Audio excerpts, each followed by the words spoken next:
Voilà l'hymne national qui confère à ce grand rendez-vous de démocratie toute la solennité qui lui sied. L'hymne national interprété ce soir par l'association musicale des enfants du monde.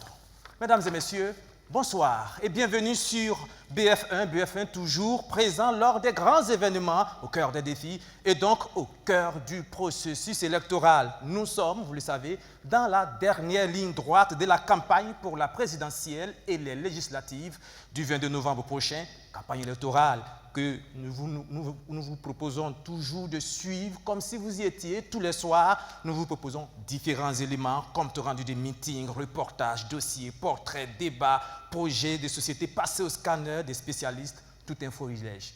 Eh bien, ce soir, nous franchissons une autre étape. BF1 et le CGD, le Centre pour la gouvernance démocratique, vous proposent un exercice grandeur nature.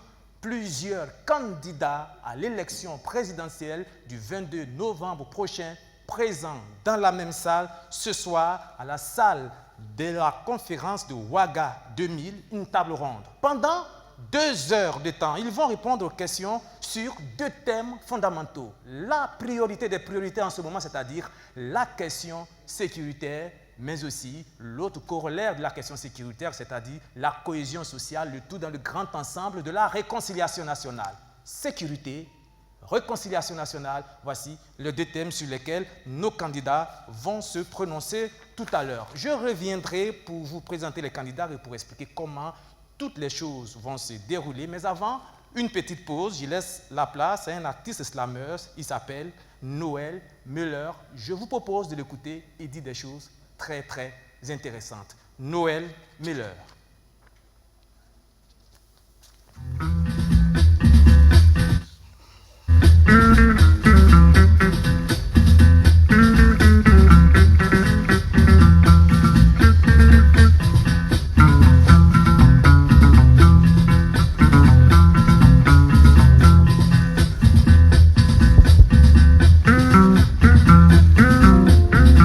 Bonsoir.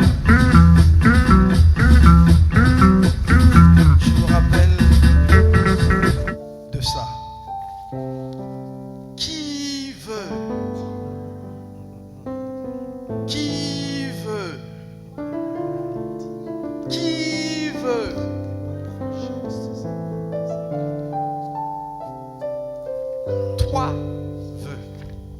Lui aussi veut. Lui veut.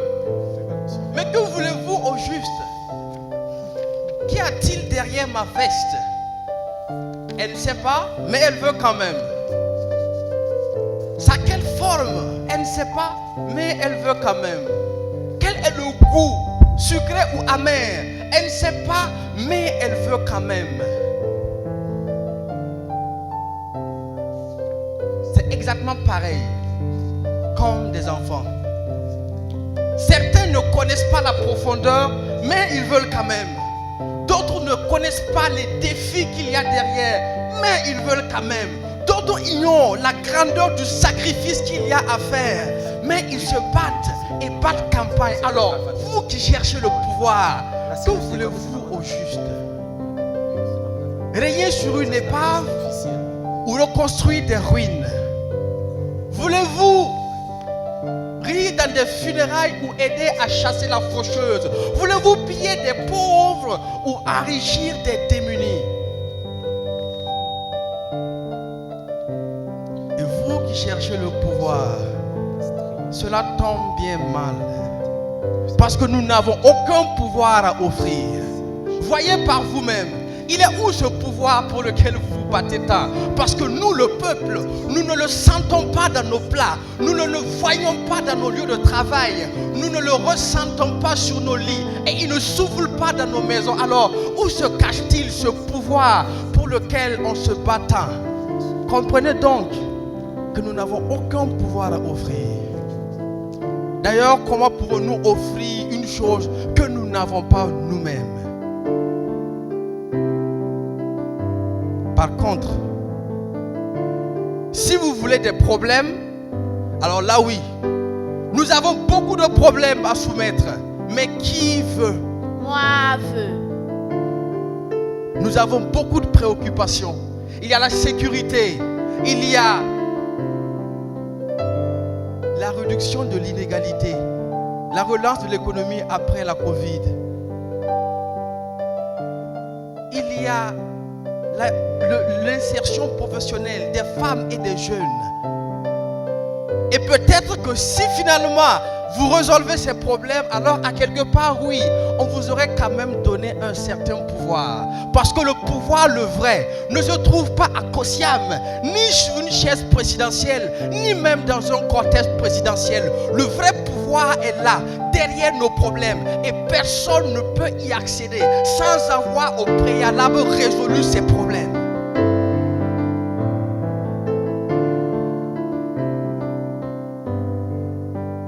C'est pour cela qu'il y a les élections.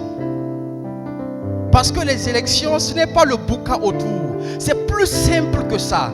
Les élections, c'est un peuple qui a et des politiciens qui veulent. Les élections, c'est l'une des rares fois où le peuple tient le politique. Les élections, c'est un miracle. Le peuple à la maison, les politiciens dans les rues. Les élections, c'est une chance pour faire un bon choix. Et si ça ne tenait qu'à moi, il n'y aurait aucun visage d'aucun candidat sur aucun panneau publicitaire. Parce que les élections, ce n'est pas le choix d'un visage, mais d'un programme de société.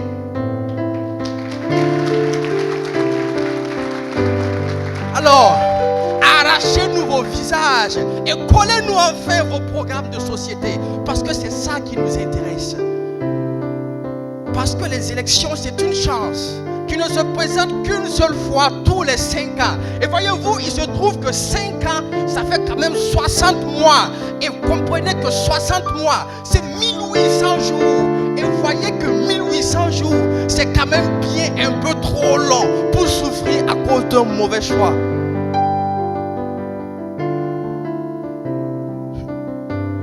Et c'est pour ça que nous sommes là, à cette table ronde, organisée par le Centre pour la gouvernance démocratique, CGD Burkina. Donc, en attendant les panneaux publicitaires, montrez-nous votre programme là, maintenant, ici, en direct, parce que nous voulons voir. Expliquez-nous parce que nous voulons comprendre.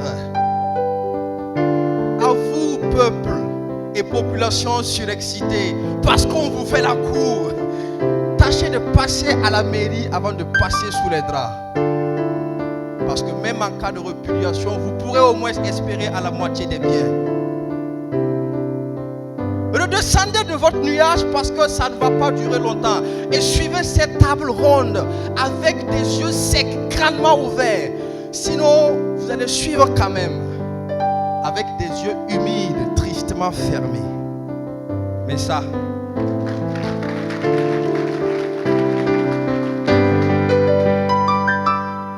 personne ne veut.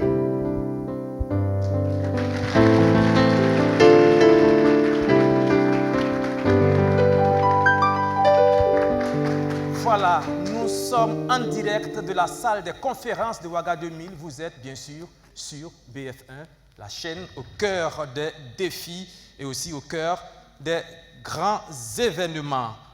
C'est un autre maître de la parole qui vient de partir, Noël Miller. C'est son nom, la parole. Nos candidats à l'élection présidentielle vont la prendre tout à l'heure pour exposer leurs propositions en ce qui concerne la sécurité et la réconciliation nationale. Je rappelle que 13 candidats, tous les 13 candidats à l'élection présidentielle ont été approchés pour venir ici s'exprimer devant les Burkinabés et montrer qu'est-ce qu'ils entendent faire pour restaurer la sécurité et puis la cohésion sociale, la réconciliation nationale. Sur les 13 candidats, 9 ont donné leur accord pour être présents ce soir. Je m'en vais citer leurs noms parce que c'est très important. Do Pascal Sessouma, Gilbert Noël Ouedraogo, Zéphirin Diabré, Yelikam, Eddy Komboyugo, Maître Ambroise Farama, Taïrou Bari, Claude Emeta Sabedo et puis Ablasse Ouedraogo. Sur les 9 candidats qui ont donné leur accord et qui ont promis être là, ce soir, pour le moment, nous avons seulement 5 candidats qui nous ont fait l'honneur de venir. Ils sont arrivés à l'heure. Nous avons attendu les autres pour pouvoir commencer avec eux. C'est pourquoi vous avez constaté 30 minutes de retard. Nous représentons nos excuses pour ces 30 minutes de retard. Nous avons donné la chance pour que tout le monde puisse être là. C'est un exercice de démocratie important, de fair play politique important. C'est pour cela que nous avons pris le temps de les attendre. Alors voilà comment va se dérouler cette émission. Eh bien, chaque candidat aura droit à 10 minutes. 10 minutes pour s'exprimer sur les deux thèmes que je viens de citer. Il y aura un chrono pour décompter, un chrono que vous pourrez voir chez vous devant votre poste téléviseur. Eh bien, tout ce grand manège sera orchestré, mis en musique par un homme qui n'est plus à présenter, un professionnel des médias et de la communication. Il a déjà donné des cours, des enseignements à la plupart des journalistes burkinabés, le professeur Serge Théophile Balima. Professeur, bonsoir. Vous l'entendrez tout à l'heure. C'est lui qui va modérer cette émission jusqu'à la fin et moi je reviendrai juste pour la conclusion. Je vais vous présenter maintenant les candidats qui sont là, par ordre alphabétique. Tahirou Bari du MCR, le Mouvement pour le Changement et la Renaissance. Maître Ambroise Farama de l'OPABF, l'Organisation des peuples africains Burkina Faso. Madame Monique Yelikam du MRB, le Mouvement pour la Renaissance du Burkina. Maître Gilbert Noël Ouedraogo de l'ADF-RDA, l'Alliance pour la démocratie et la Fédération Rassemblement démocratique africain, et puis M. Do Pascal Sessouma de Vision Burkina. Voici nos 5 candidats qui sont là pour le moment. Certains candidats ont promis nous rejoindre en cours d'émission. Nous espérons qu'ils seront là. Nous leur avons donné la chance de pouvoir venir s'ils viennent. Eh bien, Madame, bonsoir. Bonsoir, messieurs. Merci d'être venus. Professeur, bonsoir. Eh bien, je vous laisse la place pour conduire le navire. Alors, mesdames, messieurs, bonsoir. Nous sommes en présence d'une table ronde exceptionnelle, vous en conviendrez. Ce n'est pas tous les jours qu'on peut, sur un plateau de télévision, avoir des candidats à l'élection présidentielle. Je suis donc honoré de prendre la parole juste pour modérer cette table ronde. Je voudrais préciser que c'est une table ronde, ce qui veut dire qu'il n'y aura pas d'échange interactif entre les candidats. Tout simplement parce que, vu le nombre, en tout cas, des candidats, c'est difficile d'organiser un débat interactif sans qu'on ne prenne au moins 5 à 6 heures, compte tenu de la fécondité intellectuelle de tous ces candidats. Donc, nous allons donc nous contenter d'une table ronde, mais en demandant aux intervenants de se limiter dans le temps. Nous allons aborder 2 thèmes majeurs. Le premier thème, c'est l'insécurité, et le second thème, c'est la réconciliation nationale.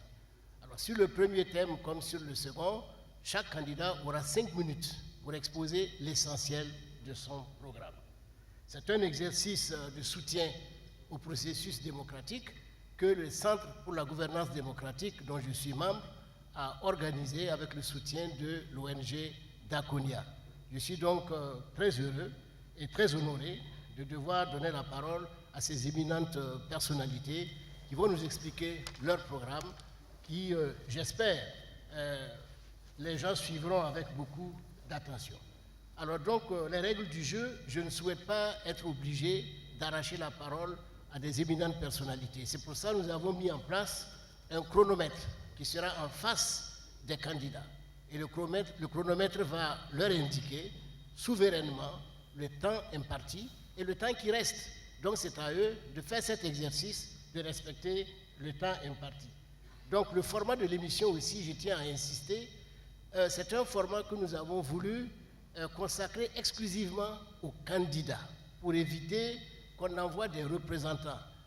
Nous savons que les représentants sont toujours de très bonne qualité, de très bonne facture, mais compte tenu de l'enjeu, il est souhaitable que le candidat lui-même, face à son peuple, puisse expliquer de vive voix son programme, ses choix, ses différentes options, pour faciliter le choix des électeurs. C'est pour ça que nous avons suggéré qu'il n'y ait pas de représentants.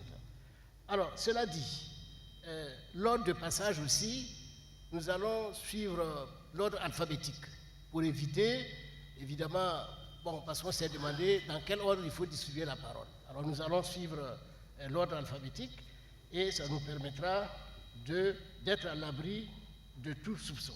Donc, le premier sujet, c'est l'insécurité. Alors, sur l'insécurité, mesdames, messieurs, elle est persistante. Et toute la campagne a été émaillée par le foisonnement d'idées sur l'insécurité. Chaque acteur politique a des solutions qui sont toutes des solutions respectables, mais nous reviendrons là-dessus puisque chacun va devoir s'expliquer de façon plus explicite. En tout cas, toutes les solutions sur cette question délicate ont leur pertinence. Mais ce qu'il y a, c'est que ce sujet d'insécurité préoccupe tous les citoyens et tous les électeurs, parce qu'il est difficile de trouver une solution consensuelle. Mais comme ils sont là eux-mêmes, ils vont nous expliquer comment ils vont faire pour nous amener vers la terre promise de la sécurité. Évidemment, il y a deux thèses qui s'affrontent d'une manière générale. Il y a ceux qui sont partisans de la négociation, il y a les non-partisans de la négociation. Alors, comment chacun des candidats ici présents envisage-t-il de résoudre ce problème lancinant? Alors, faut-il négocier avec quel acteur? Peut-on identifier les commanditaires dans tous les cas de figure? Certaines attaques que nous avons enregistrées malheureusement ces derniers jours ont été perpétrées et revendiquées. Mais dans ces cas-là, la question qui se pose, c'est de savoir comment trouver les interlocuteurs pour engager une négociation. Quels seront les intermédiaires locaux que l'on pourra trouver pour engager cette négociation? Et jusqu'où faut-il négocier? Y a-t-il une ligne rouge dans la négociation ou bien simplement faut-il faire la paix pour la paix? Alors, quels sont les acteurs locaux sur lesquels on peut compter pour engager ce type de négociation? C'est autant de questions que le citoyen lambda se pose tous les jours. Et les réponses, évidemment, ne sont pas faciles également. Dans la seconde option, qui consiste à ne pas négocier, là aussi, beaucoup de questions se posent. Alors, quelle alternative crédible et durable peut-on avoir à la négociation, à la négociation? Donc, là aussi, le recours à la force est discuté parce qu'on peut se demander, est-ce qu'elle peut être une solution permanente? Faut-il, durant toute la vie, utiliser la force pour résoudre les problèmes? Et quels investissements faut-il assurer pour que l'usage de la force soit maintenu, alors qu'en même temps, dans nos pays, nous avons des besoins qui sont urgents, des besoins qui sont nombreux en matière de services sociaux de base. Donc le recours à la force, est-ce que là aussi, ça n'entraîne pas des risques? Est-ce que ça ne comporte pas des risques qui peuvent aussi entraîner, par exemple, des dérives en matière de droits humains?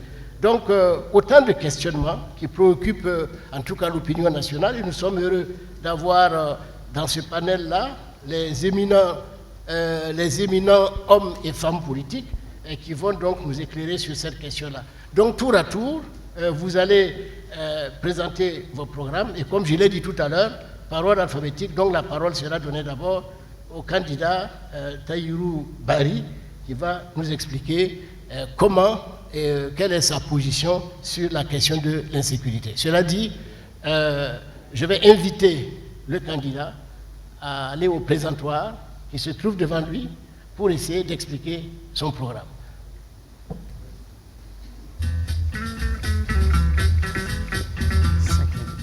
Bonsoir à toutes et à tous, et merci de l'attention que vous voudrez bien porter au message que je voudrais vous passer.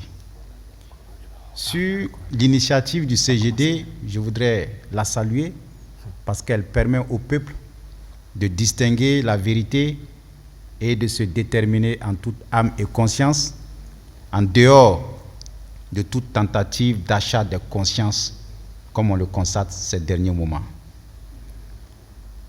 Qu'est-ce que nous envisageons sur le point urgent de la sécurité. Il faut d'abord dire, avant d'aborder cette problématique, où nous voulons aller à travers notre programme. Quelle est notre vision? Quel est le projet d'avenir que nous envisageons? Quel est notre rêve d'avenir? Et ce rêve d'avenir, c'est de bâtir une nation puissante, unie, forte, réconciliée avec ses valeurs.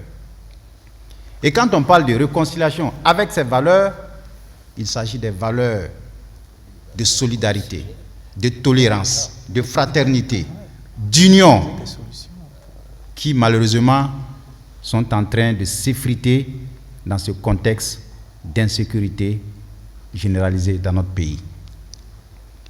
Notre slogan pour une nation plus forte et unie. Alors, comment pouvons-nous aborder en termes d'analyse et de solution la question sécuritaire? Je voudrais vous dire simplement, et je suis au regret de le dire, la question sécuritaire a été une plaie mal soignée et elle s'est gangrénée. Les premières attaques ont eu lieu en janvier 2016. Qu'est-ce qui a été fait pour éviter l'enracinement du mal? C'est la question qui demeure aujourd'hui posée. Nous nous disons comment, préalable, face à une question aussi grave qui détermine toutes les actions, toutes les politiques de développement, qui détermine tous les succès qu'on peut engranger en termes d'efforts de développement, il y avait lieu d'avoir l'énergie, la détermination, l'audace, le courage pour affronter ce problème en proposant des solutions concrètes et adaptées aux dangers. Comme préalable, avant de vous proposer nos solutions, c'est de dire qu'on ne peut pas déléguer les solutions liées à la question sécuritaire à une tierce entité. Nous devrons pleinement assumer notre souveraineté en matière de politique sécuritaire. Et quand on parle de souveraineté, c'est une question qui interpelle une nation, qui interpelle chaque fils et chaque fille. Ce n'est pas aux autres de nous dire ce qu'on doit faire pour être en paix, pour être en sécurité. Ce n'est pas de l'extérieur que les solutions doivent être inspirées. Et pour être clair, je voudrais simplement dire que la question sécuritaire est une question de souveraineté et elle nécessite un engagement fort de l'État pour pleinement assumer sa mission en la matière. Quelles sont les solutions qu'on peut envisager sur ce mal sécuritaire? À notre niveau, nous disons que la solution se trouve dans l'articulation entre les moyens sécuritaires affectés aux forces de défense et de sécurité pour se défendre et les actions de développement dans des zones, dans des régions oubliées, dans des régions qui ont été longtemps abandonnées. Il faut non seulement accorder les moyens aux forces de défense et de sécurité pour se battre, et quand je dis moyens, il s'agit des moyens modernes, adaptés, pas des moyens biodégradables, pour parler selon l'expression de mon frère Zerbo, parce que quand on voit certains moyens de protection qui s'effritent à la moindre menace, il s'agit d'une pure pacotille. Et ce n'est pas avec cela qu'on peut défendre la nation et se défendre au front. Quand on parle de moyens, il s'agit des moyens liés à l'équipement. Il s'agit des moyens, par exemple, de communication. Il s'agit des moyens liés à l'augmentation des effectifs, à la motivation des effectifs, au développement du renseignement. Et c'est tout ça qui peut permettre aux forces de défense et de sécurité de se battre sur le terrain et d'engranger des victoires. Bon, merci beaucoup. Vous avez épuisé votre temps de parole depuis 1 minute. Okay. Donc, selon les règles du jeu, je suis obligé de vous demander de vous réserver pour le second point maintenant, qui va porter sur la réconciliation, mais on va épuiser d'abord le point sur l'insécurité, puis nous reviendrons vers vous sur la question de la réconciliation nationale. Donc je termine. Bon, je peux vous accorder effectivement le mot de la fin. 30 secondes pour dire sur le deuxième point, le problème de la sécurité doit être traité dans ses racines. Et quand on parle de problèmes sécuritaires dans la racine, il s'agit des problèmes de misère, des inégalités, des frustrations, du chômage et de l'ignorance. Je vous remercie.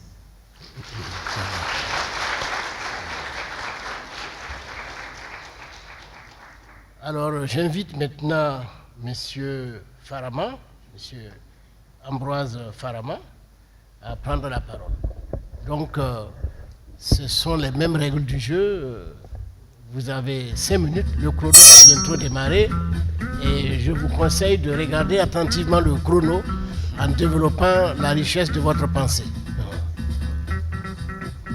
Avant de m'exprimer sur la question de l'insécurité au Burkina Faso, je voudrais avoir une pensée pieuse à l'égard de tous les soldats qui sont tombés sur les champs du combat, à l'égard de tous les Burkinabés qui ont eu et qui ont vu leur sang versé.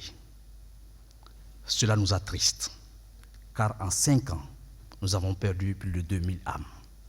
Jamais notre pays n'a connu autant de sang versé. La question sécuritaire est donc pour nous une question prioritaire et urgente. Mais nous pensons que le diagnostic, jusque-là, a été mal posé.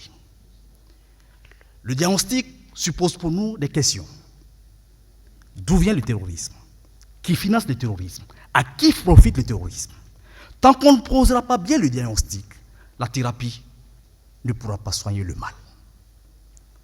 Et pour nous, lorsque nous posons ces questions, nous disons sans embâche, sans aucun doute, c'est l'impérialisme qui finance le terrorisme. C'est l'impérialisme qui entretient le terrorisme. Et le terrorisme profite à l'impérialisme. Parce que l'impérialisme, c'est eux qui fabriquent les armes. Et si les armes ne sont pas vendues, s'il n'y a pas de guerre, s'il n'y a pas de terrorisme, les usines de fabrication des armes fermeront. Eh bien, il faut donc créer des conflits afin que les États soient obligés donc de s'armer auprès de ces industries, et c'est ce qui finance l'économie des puissances impérialistes. Au-delà du fonctionnement de leur commerce, du commerce de la guerre, il y a également la question du contrôle des ressources naturelles des États dans lesquels ces guerres sont créées. Et donc, une fois ce diagnostic posé, nous comprenons aisément que le combat contre le terrorisme, le combat contre l'insécurité au Burkina Faso est d'abord un combat anti-impérialiste. Et à partir de ce moment-là, on ne peut pas faire appel à des puissances étrangères pour venir nous aider à régler ce conflit-là, puisque c'est à ces mêmes puissances que la question insécuritaire profite.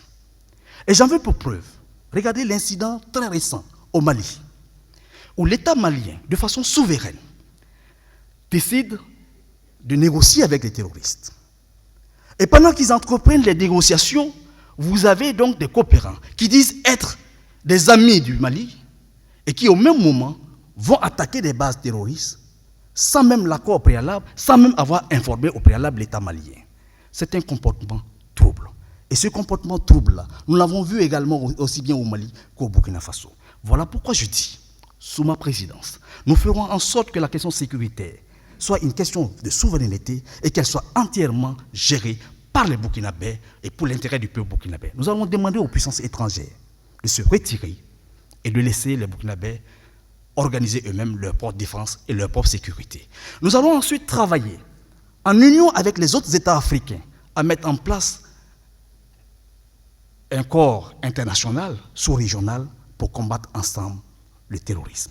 Et donc pour nous, voilà le diagnostic. Et pour justement donc parvenir à vaincre le terrorisme et assurer la sécurité à tous les Burkinabés, il va falloir équiper nos agents, les forces de défense et de sécurité, de moyens modernes, surtout des moyens aériens de surveillance. Il va falloir travailler davantage sur le renseignement, parce que lorsque le renseignement n'est pas bien sophistiqué, c'est ce qui nous amène à nous en prendre à des innocents dans le cadre donc, de la lutte contre l'insécurité. Aujourd'hui, les organisations de défense des droits de l'homme dénoncent à longueur de journée les victimes innocentes de la lutte contre le terrorisme. Et pourtant, si la question du renseignement est bien gérée, on est sûr qu'en ce moment-là, lorsque nous avons donc un terroriste, il est identifié et il est traité comme tel. Maintenant, est-ce qu'il faut discuter avec les terroristes ou il ne faut pas discuter avec eux? J'ai dit en tant que candidat à l'élection présidentielle à la date d'aujourd'hui, c'est une question, je ne pourrais dire oui ou non. Mais sachez que tout conflit se termine toujours sur une table de négociation. À partir de ce moment-là, lorsque nous aurons les rênes du pouvoir et que nous aurons tous les renseignements qui nous permettent d'apprécier et de mesurer l'état, les rapports de force sur le terrain, parce que si vous êtes en situation de faiblesse, vous devez accepter de négocier. Si vous êtes en situation de force, en ce moment, vous pouvez refuser la négociation. Donc, ce sont ces renseignements-là qui nous permettent de dire si nous devons négocier, oui ou non. Mais dans tous les cas, c'est l'intérêt du Faso, l'intérêt des Burkinabés qui doit être au devant. Et j'ai dit, s'il y a un seul Burkinabé qui prend les armes contre l'État burkinabé, c'est qu'en tant que président de la République, j'ai le devoir de créer les conditions d'un dialogue. Alors, les premières mesures à prendre, il faut créer un dialogue national sur la question de l'insécurité, et ensemble, nous déterminerons quels sont les moyens que nous devons prendre et quelle est l'option que nous allons prendre pour résoudre de façon durable cette question au Burkina Faso. Je vous remercie.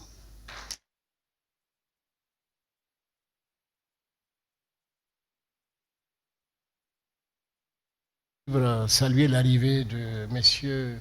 Edu Kombouero qui nous rejoint et qui va prendre la parole après Madame Kam, parce que nous avons retenu l'ordre de passage comme étant axé sur l'ordre alphabétique.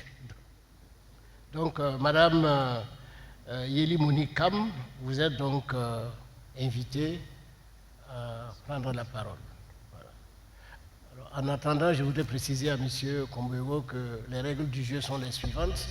Vous avez un chrono devant vous qui vous indique le temps qui vous est imparti pour intervenir sur la question de l'insécurité, et vous avez la possibilité vous-même de suivre l'évolution de votre consommation du temps, et au bout de ces 5 minutes, bon, je suis obligé de vous interpeller pour passer la parole à un autre candidat. Bon, c'est un peu la règle du jeu et je ne doute pas que tout le monde pourra en tout cas respecter cette disposition-là. Je vous remercie. La parole donc à Madame Kam. Merci. Notre pays fait face à un...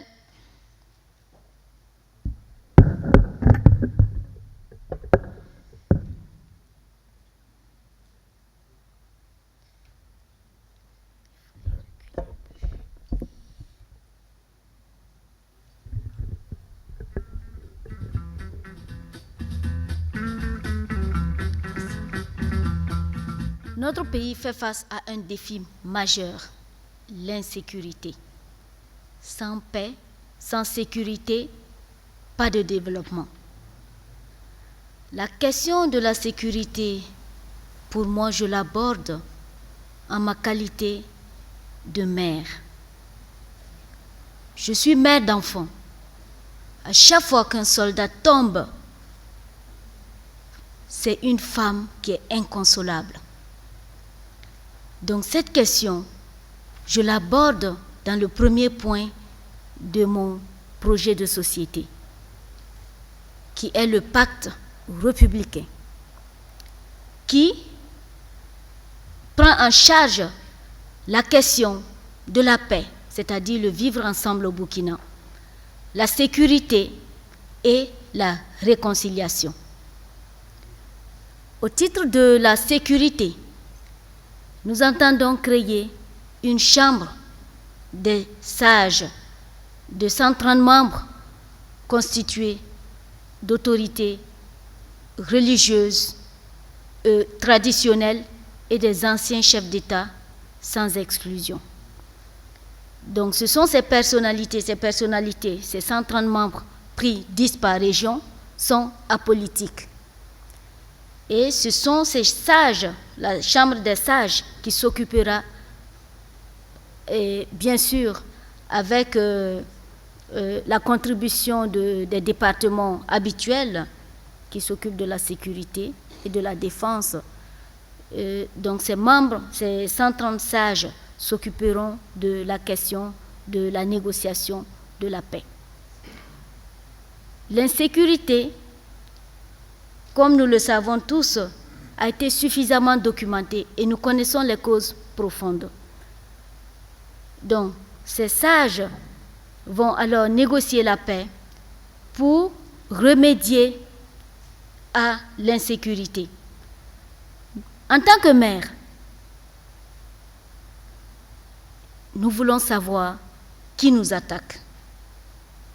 Pourquoi nous sommes attaqués? Jusqu'à présent, nos gouvernants ne nous ont pas dit. Plutôt, les groupes armés n'ont pas été interpellés. Il n'y a pas eu d'appel pour qu'ils nous expliquent. En tout cas, ils se dévoilent à nous. Nous avons dans nos géoles, même nos enfants. Nous voulons savoir qui nous attaque et pour quelles raisons.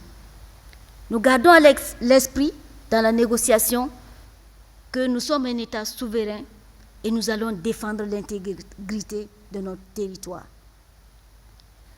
Et ensuite,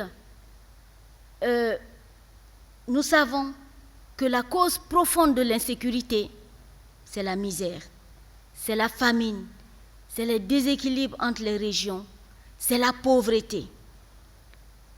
Notre projet de société est centré sur l'éducation. Une éducation compétitive afin de donner des connaissances pratiques à tous les citoyens pour s'auto-employer, créer de la richesse et notamment faire émerger une classe moyenne au Burkina. Nous devons travailler, nous gouvernants, dès que je suis élu, à œuvrer, à mettre en œuvre un plan d'industrialisation pour créer la richesse au Burkina Faso, à travailler efficacement afin que la croissance annoncée chaque année arrive dans l'assiette de chaque citoyen. C'est là ici le problème. Une croissance est annoncée chaque année, mais notre quotidien ne change pas. Le Burkinabé veut vivre, veut manger à sa faim, boire à sa soif, aller à l'école et après l'école, travailler. Et c'est ça notre combat. Notre combat, c'est contre l'insécurité, dans l'immédiat négocier la paix, renforcer l'existant, l'équipement et la formation de nos FDS, et ensuite remédier durablement à l'insécurité à travers la création de la richesse, la formation de tous les citoyens, notamment nos enfants. C'est à cela seulement qu'ils ne retomberont pas dans le cycle de la violence. Alors, dès que je suis élue, nous allons mettre en œuvre, en tout cas, ces deux remèdes-là, dans l'immédiat négocier, et ensuite travailler à un équilibre des régions et partager équitablement la richesse. Je vous remercie.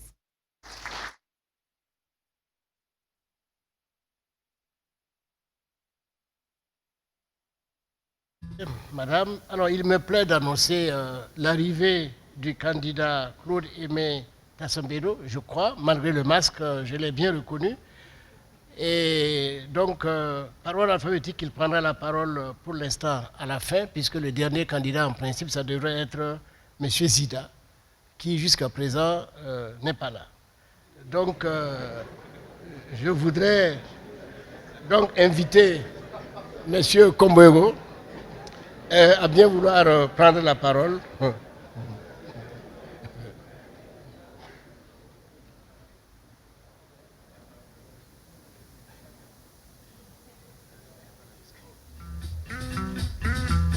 Voilà votre entendement de la manière dont on doit résoudre la question de la sécurité.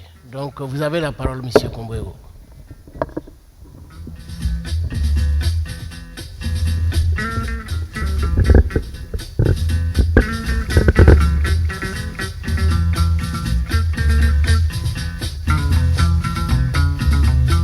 Mesdames, Messieurs, bonsoir. Je voudrais d'abord m'excuser d'être venu avec un retard, tout simplement parce que nous avons choisi de faire une campagne provinciale et non régionale.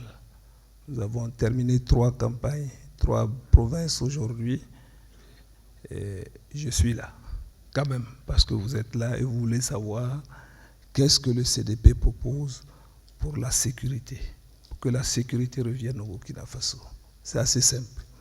J'ai dit tantôt, et vous rigolez en disant que Zida n'est pas là, qu'il faut prendre les dispositions pour que tous les candidats soient là.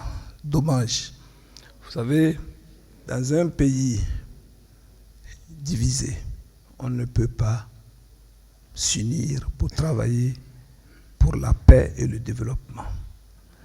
Le CDP va du constat que le Burkina Faso n'est pas tombé du ciel. Le Burkina Faso a eu un passé à peser, un passé où personne n'osait traverser la frontière. Nous avons une histoire, nous avons une guerre.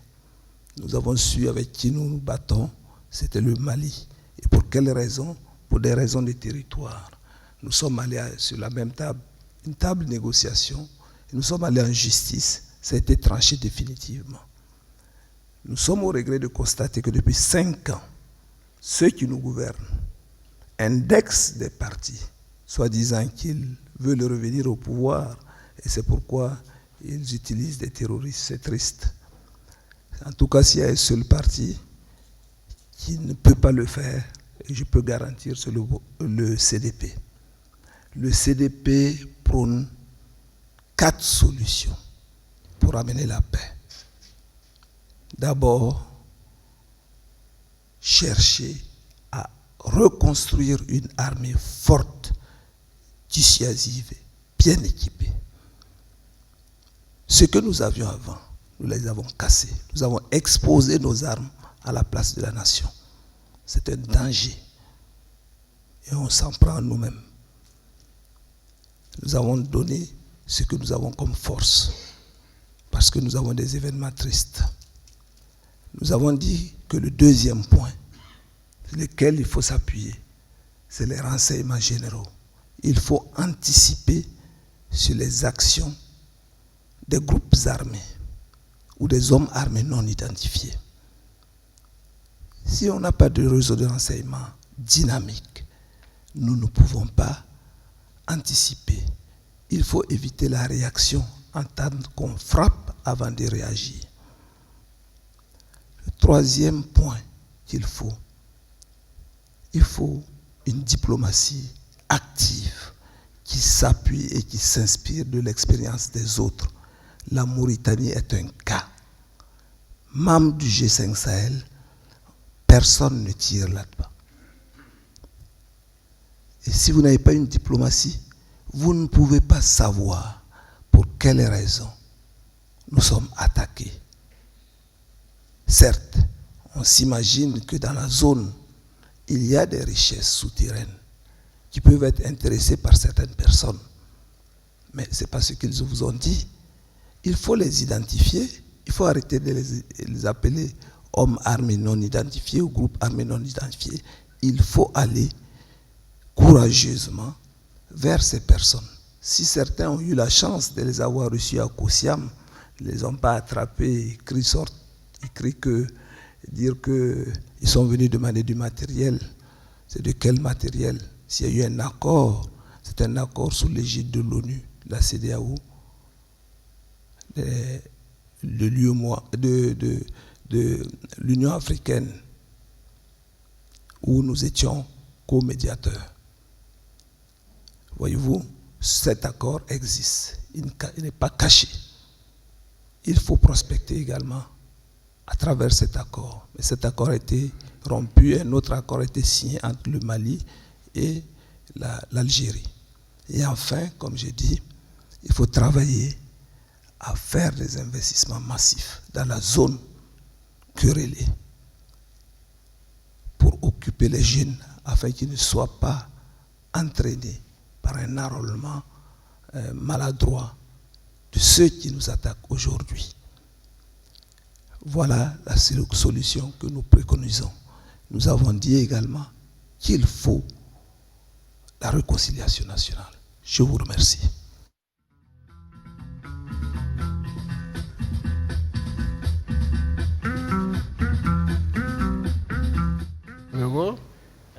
La parole maintenant à Noël Gilbert Ouedraogo.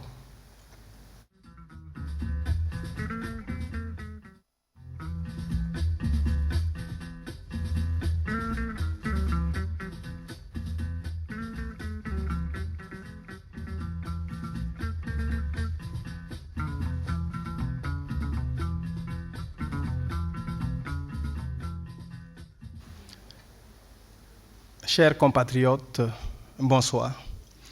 Merci au CGD, à Diakounia et à tous ceux qui nous offrent l'opportunité de présenter notre programme au Burkinabé, de l'intérieur et de l'extérieur.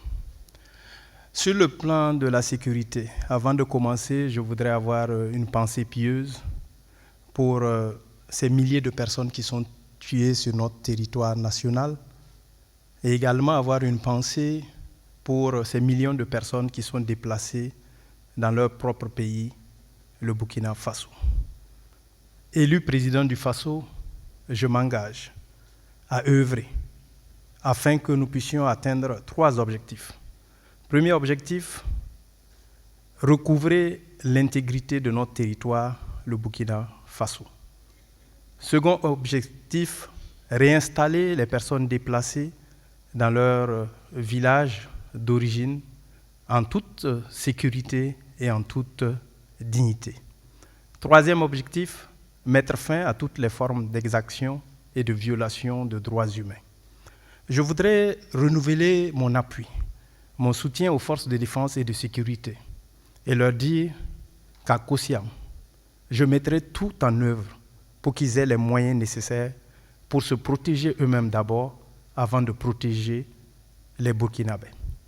Mon action se fera à travers 3 points principaux.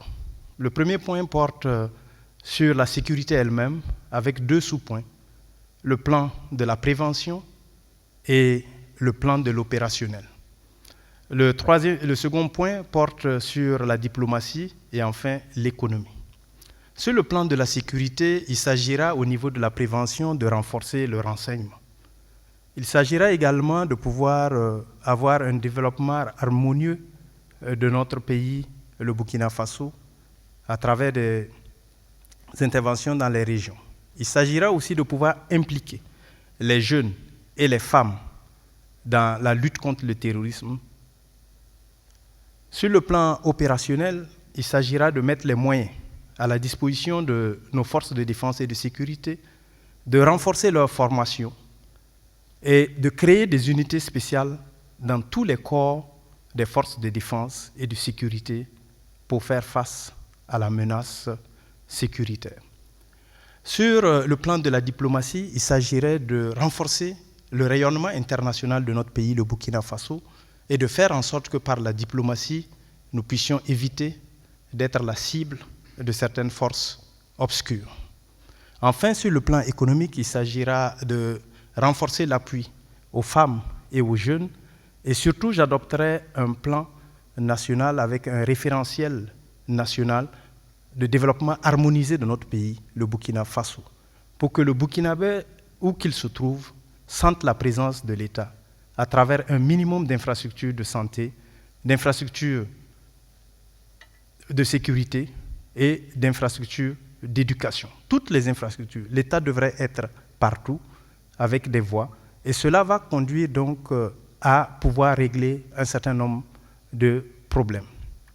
Toujours sur le volet de la sécurité, je dirais que j'augmenterai le budget du ministère de la Sécurité, de la Défense, et je mettrai donc, comme je l'ai dit tantôt, tous les moyens nécessaires à la disposition de nos forces de défense. La question de la négociation. On ne vient pas à Kosiam en disant « je viens pour négocier » ou « je ne viens pas pour négocier ». On vient à Kosiam pour gérer notre pays, le Burkina Faso. Et le président du Faso est le père de la nation. Il est le garant de l'unité. Il est le garant de la sécurité des Burkinabés. Et en tant que président du Faso, en tant que bon père de la nation, ma priorité sera de sauver les vies de mes concitoyens. Et dans cette priorité, j'évaluerai la situation et je prendrai les décisions qui s'imposent. La négociation, la discussion, le dialogue ne sont pas exclus, mais à une triple condition. La première des conditions, de ne jamais céder une partie du territoire national, même pas 1 millimètre du territoire national. La deuxième des conditions, que cela permette de préserver la vie de nos forces de défense et de sécurité et de nos concitoyens. Et la dernière condition, c'est de garder la souveraineté de notre nation et la dignité de notre nation. Je vous remercie. Il reste 5 secondes.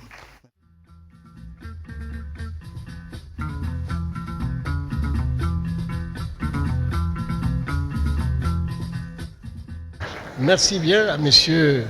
Gilbert Noël Ouédraogo pour être resté dans le temps. Merci encore une fois. Alors j'invite maintenant Do Pascal Sessouma à prendre la parole.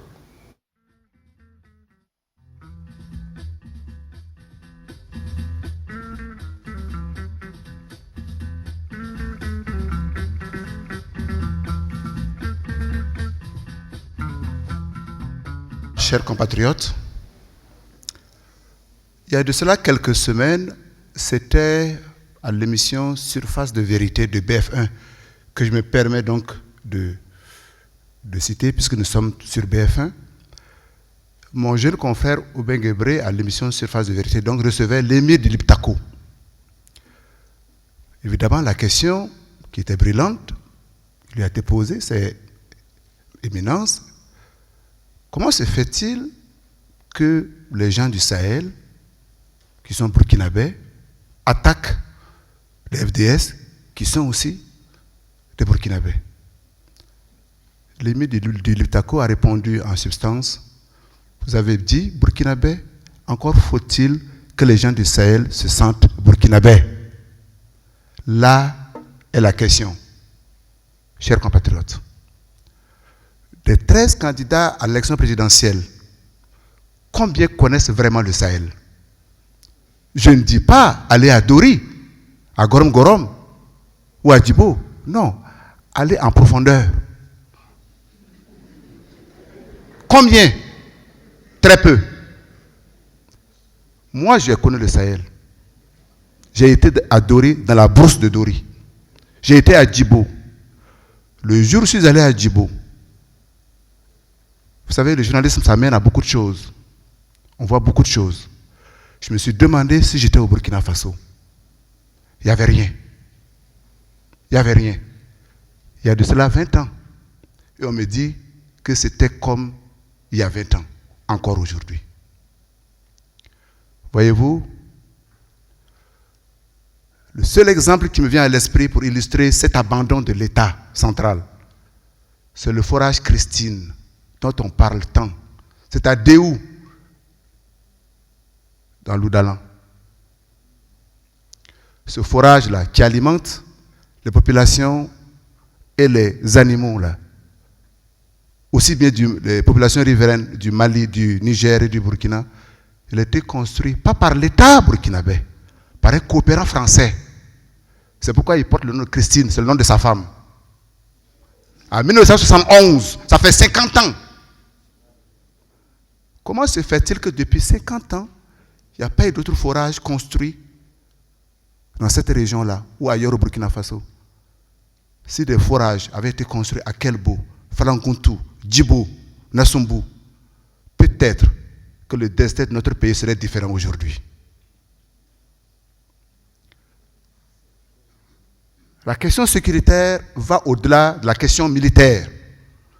Je suis le candidat qui prône la démilitarisation du Burkina Faso et de considérer que ce n'est pas par des bombes que nous allons vaincre une idéologie. Avant moi, Kennedy l'avait dit. Il savait de quoi il parlait. les États-Unis, l'armée la plus puissante du monde, a dû négocier. Ils ont dû négocier pour sortir du bourbier du Vietnam. Actuellement, ils sont en train de négocier pour sortir du piège des talibans en Afghanistan. Avant les États-Unis, les Russes ont dû négocier pour sortir du piège de l'Afghanistan. Tout le monde négocie. Pourquoi on ne pourrait pas négocier? Vous allez me dire, mais avec qui? Là est la question. Vous, citoyens lambda, vous ne pouvez pas savoir c'est qui nous attaque. Mais moi, en tant que président du Faso, j'aurai le devoir de savoir qui attaque le Burkina Faso. Si je ne le sais pas au bout de 3 mois, je ne suis plus digne d'être président du Faso.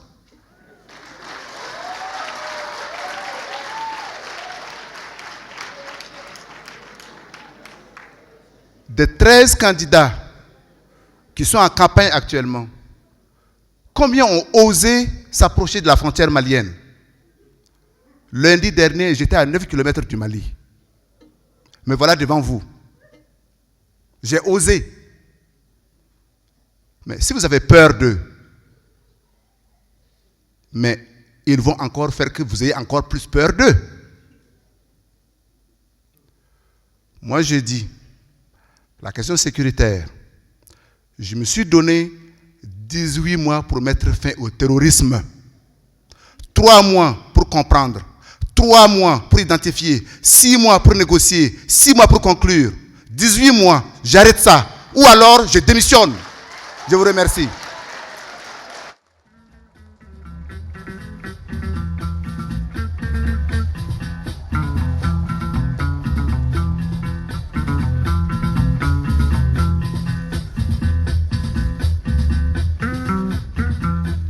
Udo Pascal Sessouma, merci beaucoup. Alors à présent, nous invitons Claude Aimé Tassambedo à prendre la parole. Donc, M. Tassambedo, s'il vous plaît.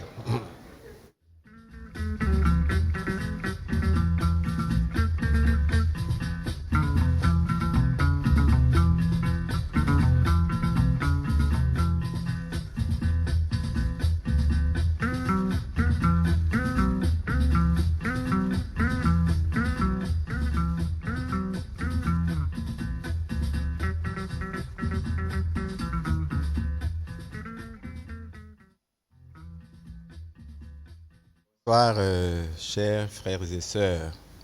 Je m'excuse du léger retard. La CGD, je m'excuse, ils m'ont saisi un peu tardivement. J'étais en train de conquérir des électeurs chez mon frère Gilbert là-bas.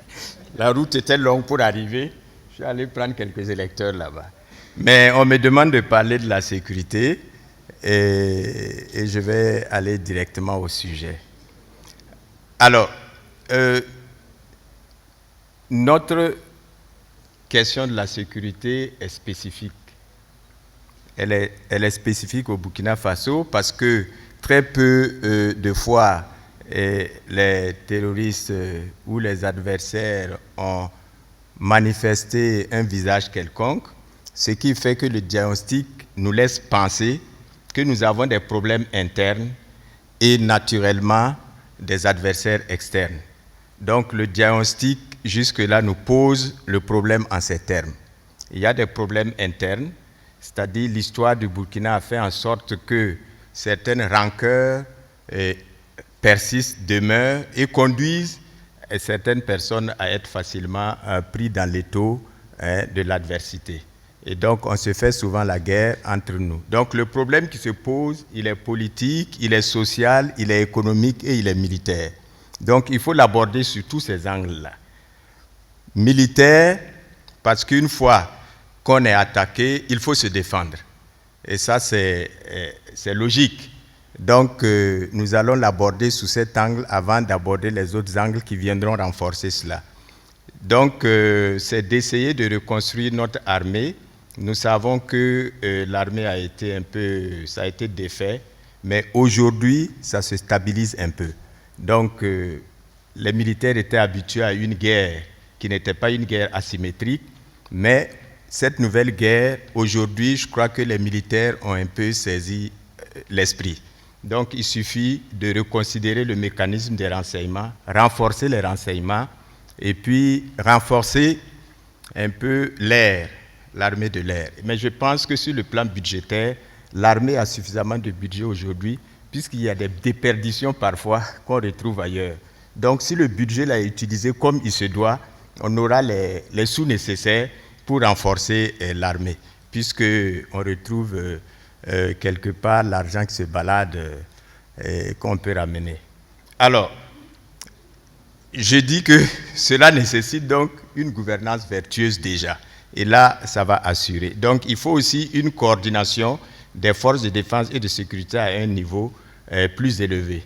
Donc, essayer de répartir un peu la police et la gendarmerie sur des espaces afin qu'ils soient complémentaires pour sécuriser, et puisqu'on les appelle d'ailleurs les policiers, les gardiens de la paix, pour qu'ils sécurisent au niveau national et au niveau interne, et essayer de renforcer les pôles avec la reconstruction de certains camps aux postes qui permettent de sécuriser le territoire.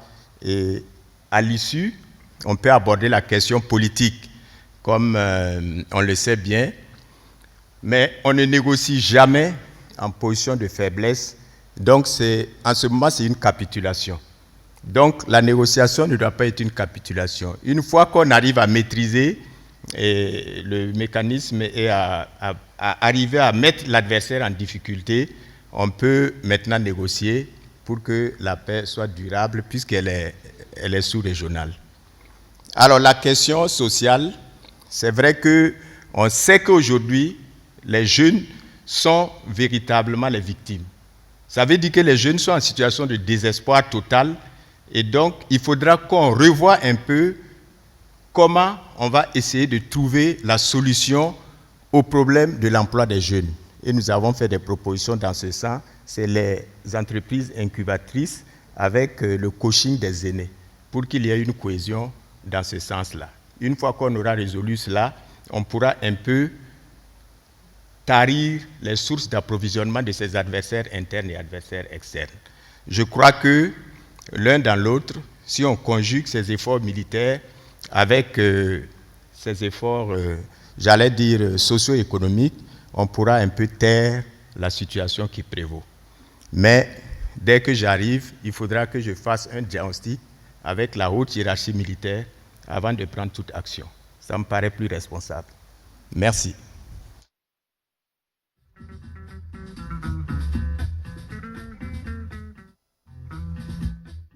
Le tour du premier volet, à savoir l'insécurité. Maintenant, nous allons aborder le second volet de cette table ronde consacrée à la réconciliation. Vous savez, la réconciliation, c'est un mot valise, si vous voulez, dans la mesure où, lorsque vous ouvrez cette valise-là, vous avez tous les objets possibles à l'intérieur. Il est difficile de définir très clairement ce que l'on entend par réconciliation. Donc, vous devez donc clarifier le contenu de ce concept-là que vous manipulez tous les jours dans vos discours pour que les électeurs soient davantage fixés sur les lignes de conduite que vous comptez proposer pour nous mettre en réconciliation. La réconciliation, c'est vrai, suscite aussi beaucoup d'attentes, beaucoup d'espoir au niveau des citoyens. Mais on constate qu'au niveau de l'opinion, les divergences sont très énormes. Donc il va falloir que les hommes politiques que vous êtes, vous puissiez nous conduire vers la réconciliation de manière consensuelle. En tout cas, le domaine pour l'instant reste assez controversé, assez mouvant, assez glissant, parfois tendancieux et même difficile à définir. Donc la réconciliation, est-ce que c'est un fait religieux, comme certains le pensent? Est-ce que c'est un fait purement social? Est-ce qu'il s'agit d'un acte judiciaire ou un acte administratif? Ou bien s'agit-il simplement d'une approche politique? Alors concrètement, avant de vous inviter à prendre la parole, quel est le processus que vous comptez mettre en œuvre pour y parvenir? Quelle sera la méthode requise pour que la réconciliation soit réellement durable? S'agit-il d'une réconciliation par le haut ou bien s'agit-il d'une réconciliation par le bas?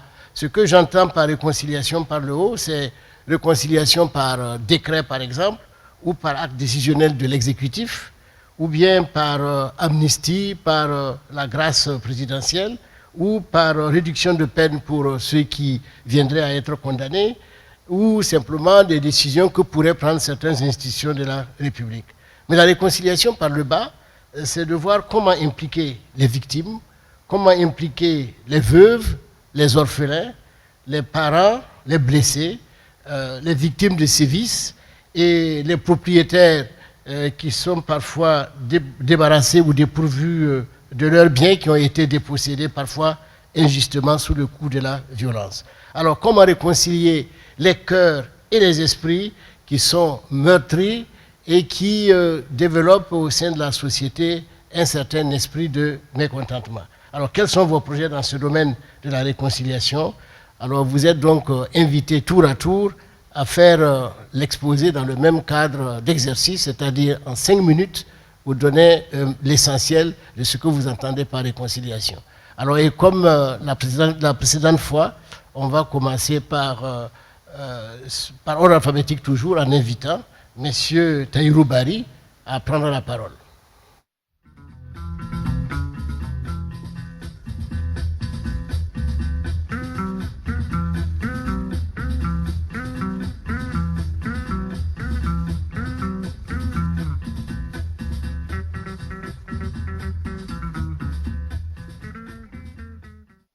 Je souhaiterais plus tard, si c'est possible, qu'on inverse l'ordre alphabétique.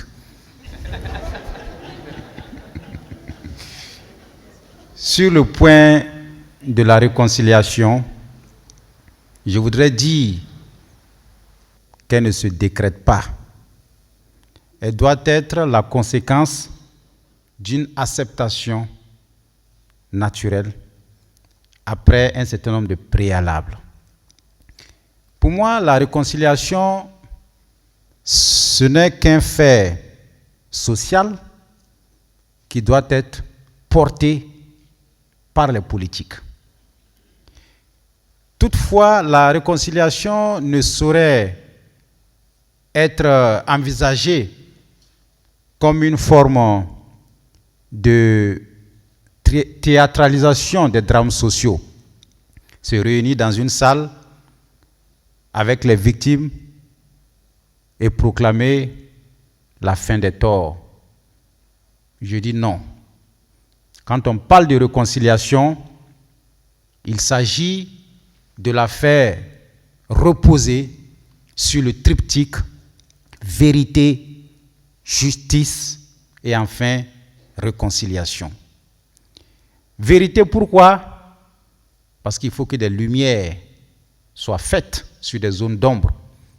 Il faut que des torts soient reconnus.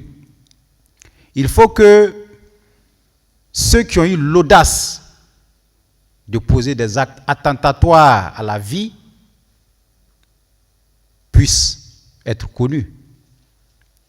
Et la vérité, ça doit être une vérité dans toute sa dimension. Ensuite, justice. Mais la justice peut être obtenue en impliquant les deux formes, à savoir la justice classique et la justice transactionnelle. Et pour cela, il faut faire appel à tous les acteurs de la vie nationale pour qu'ils déterminent la forme la plus appropriée pour aboutir à la véritable justice qui puisse situer toutes les responsabilités. Et enfin, la réconciliation qui va apparaître comme l'apaisement des cœurs, l'apaisement des esprits, et donc du point de vue coutumier, religieux, il y aura une forte réconciliation dans notre pays. En dehors de ça, toute autre forme de procédure, toute autre forme de proposition ne sera rien d'autre, comme je l'ai dit tout à l'heure, qu'une simple théâtralisation, comme ce que nous avons vécu en 2001 et qui n'a abouti qu'à aggraver les frustrations et à s'aimer davantage, à s'aimer davantage la colère dans les cœurs. Je vous remercie et je vous fais l'enga d'1 minute. Merci.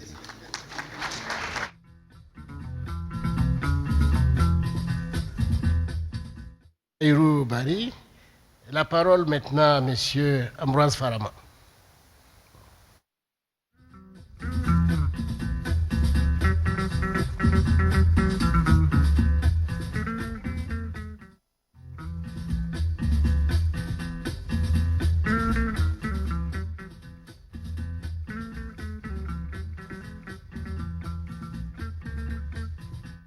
J'avoue que jusque-là, jusqu'à une période très récente, je n'avais pas pensé que la question de la réconciliation nationale était une priorité pour notre nation.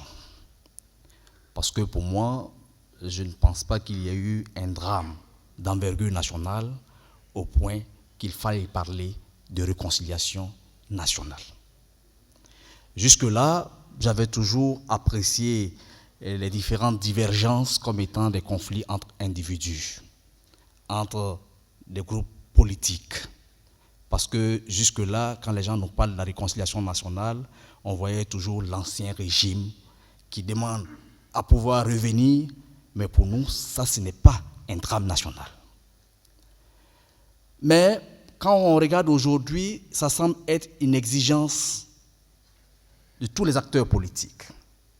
Dans ce cas, je dis, oui, la question de la réconciliation nationale peut être posée, si tant est que tout le monde pense qu'on a un besoin de se réconcilier entre nous. Mais cette réconciliation ne doit pas être vue seulement sous l'angle des politiciens. Il faut intégrer dans le processus de cette réconciliation nationale toutes les victimes des violences, pas seulement des violences politiques, de toutes les violences que nous avons connues et surtout les crimes que nous avons connus ces dernières années, tels qu'à Yirgou, de toutes ces personnes innocentes qui sont massacrées, toutes ces personnes ont effectivement besoin d'être réconciliées avec leurs bourreaux. Mais une réconciliation ne peut être durable que si elle répond à un processus. D'abord, le processus de la vérité, de la justice et ensuite de la réconciliation éventuelle. Et donc, pour nous, il faut mettre en place tous les mécanismes pour que la vérité soit connue, que les différents acteurs soient identifiés, qu'ils puissent s'exprimer, et qu'une fois la vérité connue, que la justice soit rendue. Lorsque la justice est rendue, ça prépare les cœurs et les esprits à une éventuelle réconciliation. Mais aller à une réconciliation en enjambant la justice, on ne pourra jamais réconcilier les cœurs. On va renforcer l'injustice. C'est pourquoi je dis, dans ma vision pour la réconciliation nationale, j'exclus l'amnistie. Parce que l'amnistie est une forme de renforcement de l'impunité. Et on n'éteint pas le feu par le feu. Par contre, la grâce présidentielle, elle peut être appréciée en fonction des exigences politiques du moment.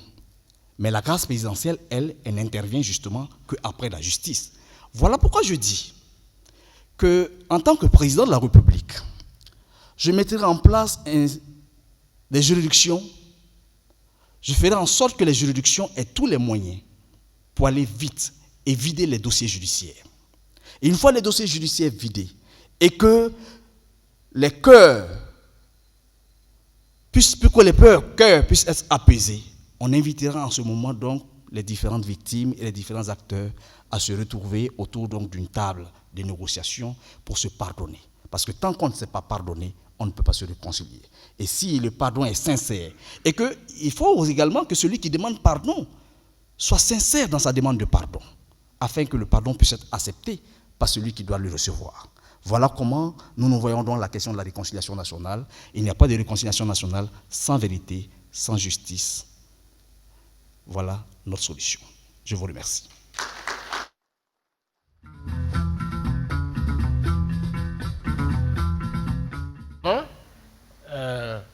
J'invite à présent Madame Yeli Monique Kam à prendre la parole.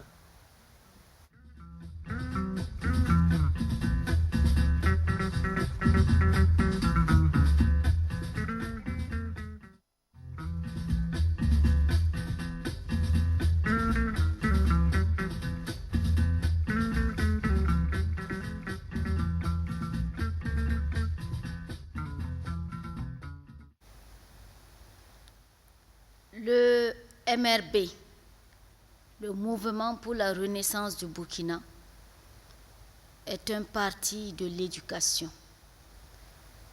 Donc, en tant que parti de l'éducation, notre préoccupation, ce sont ces écoles qui sont fermées, ces populations qui ont fui leur foyer, ces enfants déscolarisés, plus de 2500 écoles fermées, et des attaques terroristes, parfois mêlées à des conflits intercommunautaires, ont fini par nous prouver qu'il y a un problème de vivre ensemble au Burkina.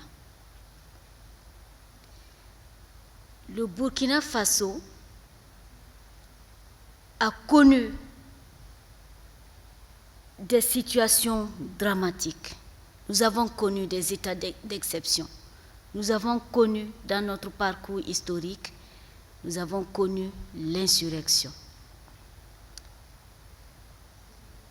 Je suis désolée de vous rappeler encore que je ne suis en conflit avec personne. Lorsque je suis élue, je suis la mère de la nation. Une mère pour construire sa maison. Une mère pour construire sa maison a besoin de l'ensemble de ses fils et de ses filles. Et sans eux, moi je n'ai pas de vie. C'est pourquoi je dis la question de la réconciliation nationale est le premier pilier de mon projet de société, le pacte républicain. De 130 membres pris parmi les sages, 10 par région, constitués d'autorités traditionnelles, spirituelles et tous les anciens chefs de l'État. Donc, ces sages auront 3 missions. La première mission, je l'ai développée. Ils vont se saisir de la question de la sécurité. Bien sûr que les départements habituels ont eu le temps d'employer tous les moyens militaires, renforcement de capacités, les équipements. Et la deuxième mission, c'est la question de la réconciliation, c'est-à-dire du vivre ensemble. Notre projet de société entend refondre le système éducatif afin que l'école burkinabé soit une école citoyenne, une école qui diffuse le vivre ensemble. Nous avons besoin encore de revenir sur nos valeurs républicaines, de fraternité, et cela doit être enseigné à l'école, depuis la maison, à l'école jusqu'à l'université. Donc c'est une éducation dans son ensemble qui va permettre à chaque Burkinabé de se redécouvrir et de renouer encore ces liens de fraternité. Et nous entendons, à travers la Chambre des sages, mettre en œuvre un mécanisme de justice transitionnelle. Vérité, justice, je vais ajouter pardon même avant réconciliation. Parce qu'ici, notre patrie, le Burkina Faso, nous avons dit dans notre projet de société que le Burkinabé, il naît Burkinabé, il a une seule patrie et il meurt Burkinabé. C'est l'ensemble de ses fils et de ses filles qui vont construire cette nation. Et il faut un mécanisme de justice transitionnelle pour indemniser les victimes et ensuite, en tout cas, trouver les moyens. Ça peut être par la grâce présidentielle ou bien l'amnistie. Mais en son temps, je vais vous dévoiler tout ce qui est dans le projet de société. Donc pour nous, la question de la réconciliation est une priorité. Pour construire cette nation, nous avons encore besoin de renouer nos liens, de faire la paix et d'évoluer ensemble. Je vous remercie.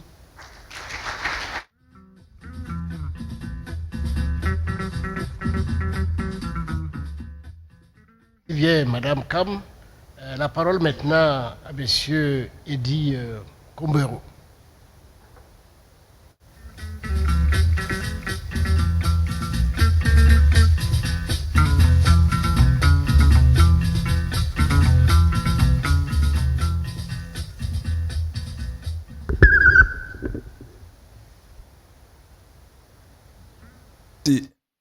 Mesdames, Messieurs, vous abordez là un thème très important qui tient pas seulement au parti, mais à l'ensemble des Burkinabés. Nous avons une histoire depuis les indépendances, des gouvernances successives, et parfois on s'est fait du tort, des incompréhensions, on a fait des délits, parfois des crimes économiques, de sang. Nous avons tenté dans les années 80 de parler de réconciliation, dans les années plutôt 2000, de parler de réconciliation, mais je ne pense pas que l'on soit allé jusqu'au bout. Nous préconisons la réconciliation. C'est une nécessité, une priorité. Parce que sans réconciliation, vous ne pouvez pas construire une unité nationale. Sans unité nationale, vous ne pouvez pas unir les forces et aller vers le développement ensemble. Vous parlez tantôt de guerre, il y a des visions divergentes. On n'ose pas se rapprocher, on s'indexe mutuellement, on craint de perdre son pouvoir, on vit les peurs au ventre. Tout cela parce que l'on se regarde en chien de faïence. Ce n'est pas normal. Nous sommes tous des Burkinabés, nous devons nous regarder en frères et sœurs, avec pour seul objectif l'intérêt supérieur de la nation. Et pour cela, il faut qu'on aille à la réconciliation. Si vous touchez le Hachkoun, vous verrez des dossiers, des milliers et des milliers de dossiers qui n'ont pas trouvé solution. Si vous allez en justice, vous trouverez des cas, des dossiers de crimes économiques, des crimes de sang.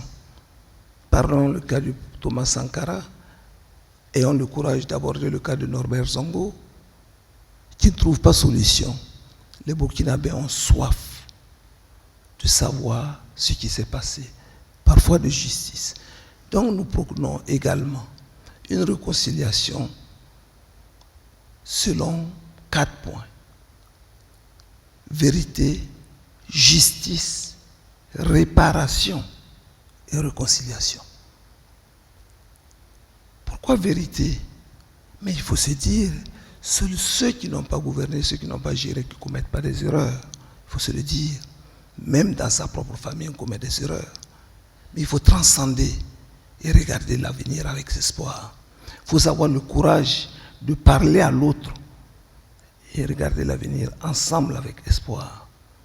La justice classique, je n'y crois pas trop pour ce qui concerne certains dossiers. Parce que si la justice allait vite, comme on le voulait, on aurait eu cette justice-là. Malheureusement, ce n'est pas le cas. C'est pourquoi nous insistons sur la justice transitionnelle, inspirée de nos racines, à travers un forum national, mais préparé par des structures techniques qui puissent pouvoir rapprocher les uns et les autres, avoir des rapports au niveau provincial et remonter au niveau national, où toutes les parties seront là, les partis politiques, la société civile, les forces de la nation seront là pour se parler avec les autorités religieuses et coutumières. Si nous reconnaissons qu'on a commis un tort à qui que ce soit, que l'État s'assume et paye. Voyez-vous, on a condamné les militaires de payer 1 milliard aux victimes du putsch, mais jusqu'à présent ce n'est pas fait. Ça gonfle le cœur et ça n'apaise pas.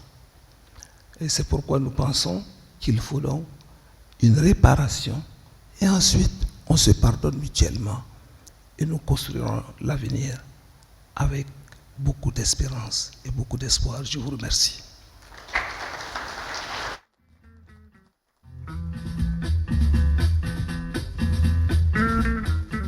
Pour votre intervention, la parole maintenant à M. Noël Gilbert Ouedraogo.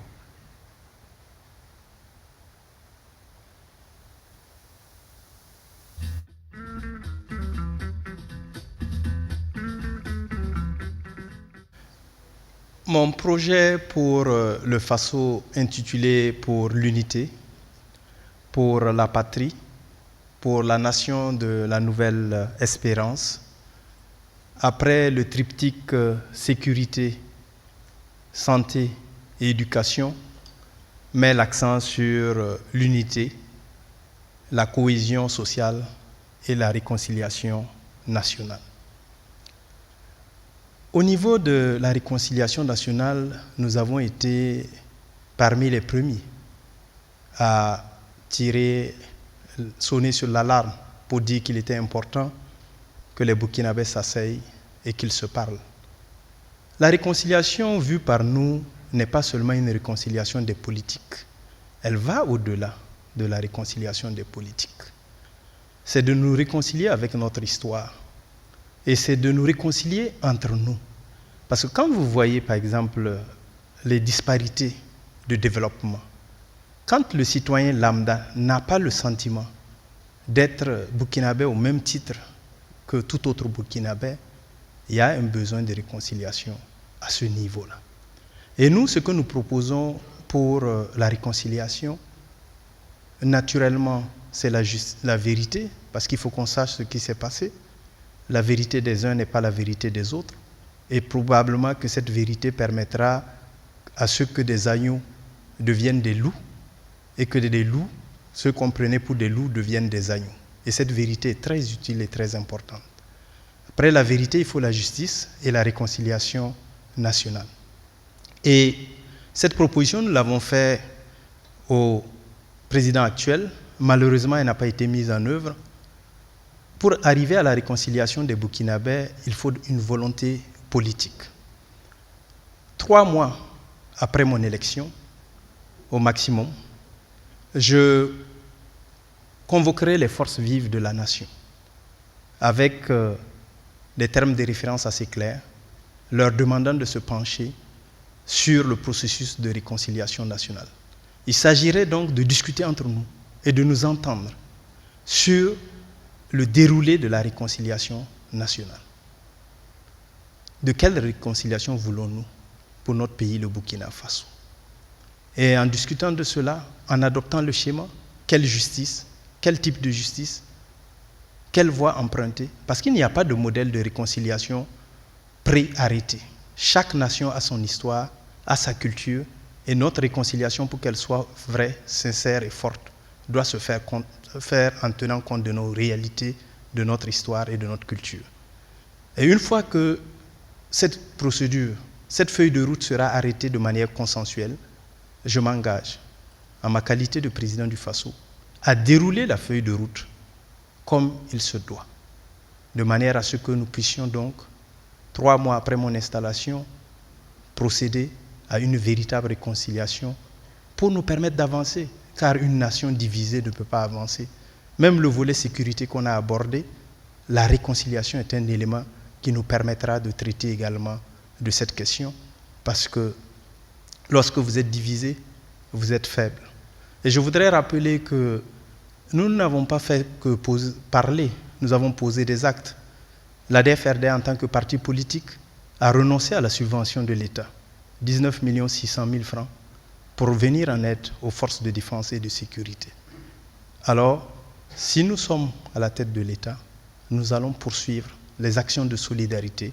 Nous allons poursuivre pour faire en sorte que chaque Burkinabé, où qu'il se trouve, sente qu'il y a un père à la tête de la nation qui se préoccupe de son sort. Car le président n'est rien d'autre que le porte-voix des sans-voix. Et c'est ce que je souhaite être en étant élu président du Faso. Je vous remercie.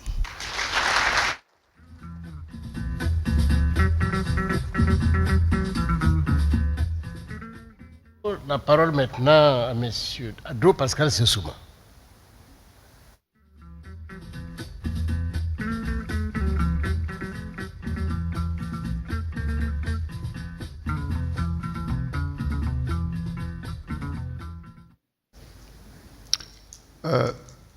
La réconciliation, pour moi, comporte 3 dimensions essentielles. La dimension humaine, la dimension sociétale et la dimension politique. Je vais jumeler les deux premières dimensions, c'est-à-dire la dimension humaine et sociétale. En termes simples, là, je vais être clair. Comment faire en sorte qu'aujourd'hui, au Burkina Faso, que ceux qui habitaient à Yirgoula puissent encore cohabiter ensemble dans ce même Yirgou? C'est là, en fait, le vrai problème. Ce n'est pas abstrait, ça, c'est du concret. Je suis le seul candidat, aujourd'hui, jusqu'à preuve du contraire, qui a dit qu'en tant que président du Faso, j'accepterai de reconnaître la faute de l'État dans cette tragédie. Et je me suis engagé à dédommager les familles des victimes. J'ai même annoncé le montant par famille, 7 millions de francs CFA. C'est symbolique, mais c'est fort. Le chiffre 7 était un chiffre magique dans toutes les religions. Voyez-vous, l'État qui a la responsabilité de protéger tous ses enfants, tous ses citoyens, a failli. Et puisque l'État a failli, l'État doit payer. Et l'État va payer. Et j'ai même annoncé comment j'allais financer cette opération sans mettre en danger les finances publiques, par une loterie spéciale, tout simplement. Tout simplement. La dimension politique, tout le monde pense à Blaise Compaoré. Avouons-le.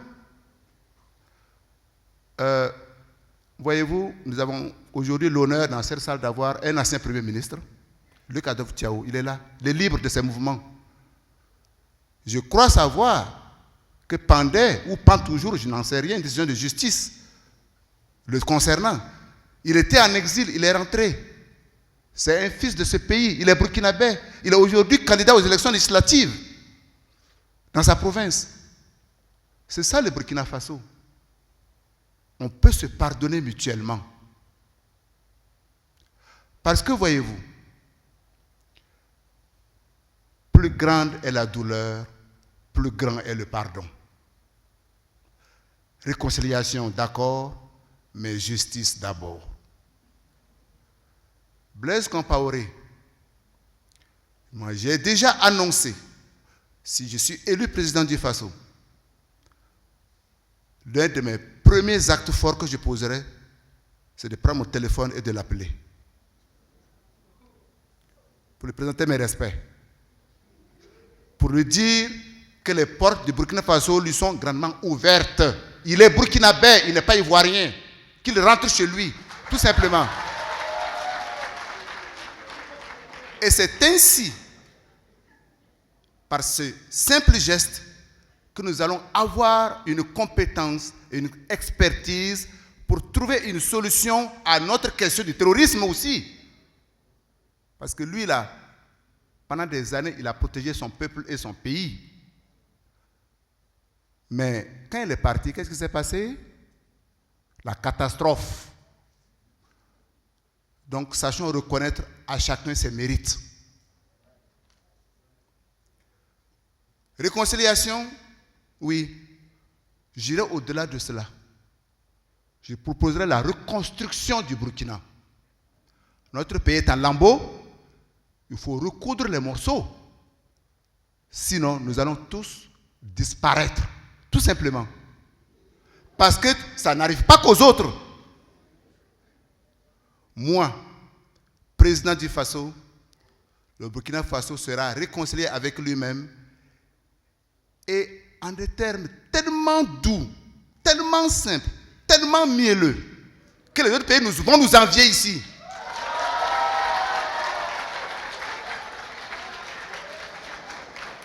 Parce que, vous savez, parfois, c'est à travers les fissures que la lumière peut entrer. Je vous remercie.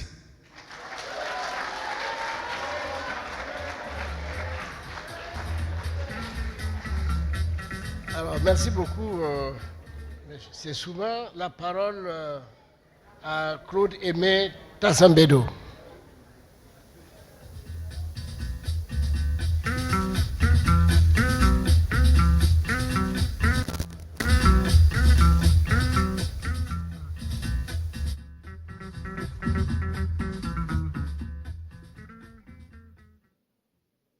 Alors, j'avoue que je fais partie de celles et ceux qui ont souvent pensé que la réconciliation en réalité était une coquille vide. Parce que voilà une coquille qu'on instrumentalise, on en fait une grosse histoire, parce que en réalité, la question profite à qui? Cette histoire de réconciliation. Je pense que les Burkinabés véritablement n'ont pas de problème entre eux. Au fond, on n'a pas de problème entre nous, Burkinabés. Mais la question se pose à un niveau de gouvernance surtout. Je pense que cela appelle à la responsabilité de tous ceux qui ont gouverné ce pays et qui veulent gouverner ce pays un jour comme nous. Chaque fois qu'on pose un acte, il faut savoir quelle est la portée de cet acte-là. Il y a beaucoup d'actes et beaucoup d'actes qui ont été posés et malheureusement qui ont conduit des personnes à se détester viscéralement jusqu'à aujourd'hui. Et vous voyez, quelqu'un avait tendu la main à un moment donné, quelqu'un l'a refusé pour sauver son pays, en tout cas pour résoudre la question de sécurité. Et subitement, celui qui avait refusé la main dit que s'il est élu 6 mois après, il va faire venir celui qui avait tendu la main avant. Vous voyez, ce sont ces comédies politiques-là qui n'arrangent pas ce pays-là. Ce sont ces comédies politiques-là qui ne font pas avancer le Burkina Faso. Il n'y a aucune sincérité derrière. Il n'y a que de la politique politicienne. Je crois qu'il faut se prendre au sérieux quand on veut être un chef d'État ou quand on est un chef d'État. Parce que ce qu'on dit et ce qu'on fait doit dépasser l'orgueil personnel pour intégrer la valeur ou la dimension nationale. Quand on pense à son pays, il y a des actes qu'on ne peut pas poser ou il y a des comportements qu'on ne peut pas avoir. Malheureusement, beaucoup d'hommes politiques l'ont eu jusqu'à aujourd'hui et je pense qu'il faut que nous qui nous mettons aujourd'hui à vouloir la présidence, nous y pensions sérieusement. Pour qu'à partir d'aujourd'hui, celui qui veut être chef d'État fasse attention à ce qu'il fera demain. Que tout ce qu'il fera soit dans le sens de l'intérêt supérieur de la nation. En ce moment, certaines choses seront évitées et on ne serait pas là à parler de réconciliation nationale. Maintenant, comment faire avec ce qu'il y a juste ce que nous tous nous souhaitons, la vérité, la justice. Tout le monde sait que ça ne peut pas être au-delà.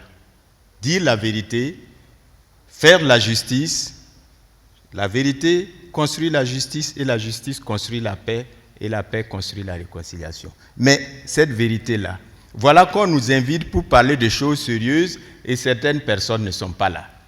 Et moi je pense que ces personnes-là sont les problèmes. Les personnes-là sont les problèmes de cette réconciliation-là. Ils ne sont pas là pour qu'on en parle et qu'on puisse se comprendre. Ils ne sont pas là.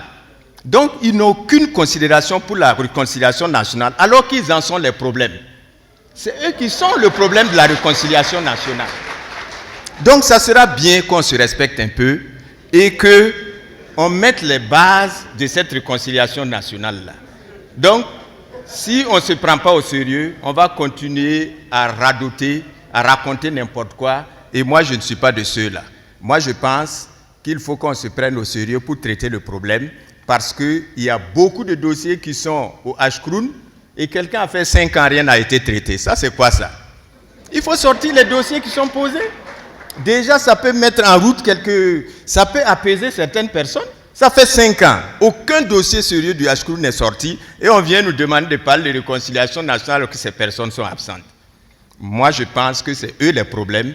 Il faut les remercier, vont aller se reposer et on va faire notre réconciliation nationale de façon sincère. Voilà ce que je propose. Il faut voter sérieusement pour que certaines personnes quittent parce qu'ils constituent le problème de la réconciliation nationale. Je vous remercie.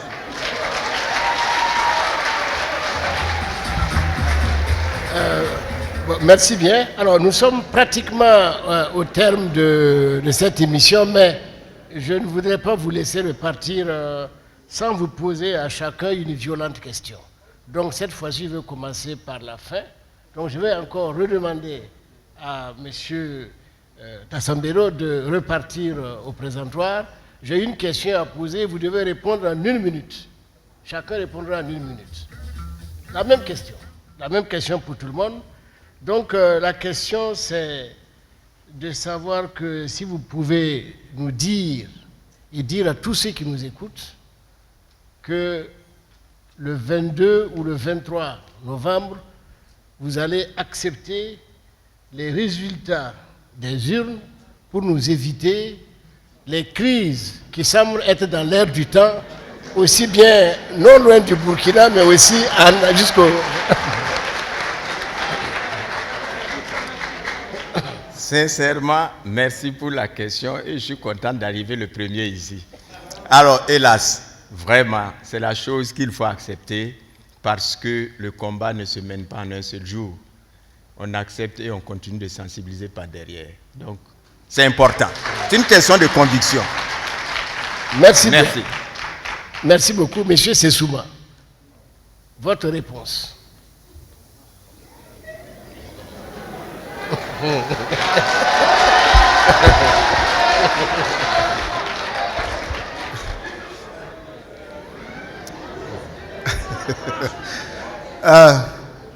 Comme vous le savez, je suis président de Vision Burkina, parti pacifiste. Ça veut dire tout. La violence politique ne passera pas par moi, tout simplement. Les résultats proclamés par la CENI et par le Conseil constitutionnel seront acceptés par les candidats Kimdoro Do Pascal Sessouma. Merci. Merci beaucoup. La parole maintenant à Noël Gilbert Ouedraogo.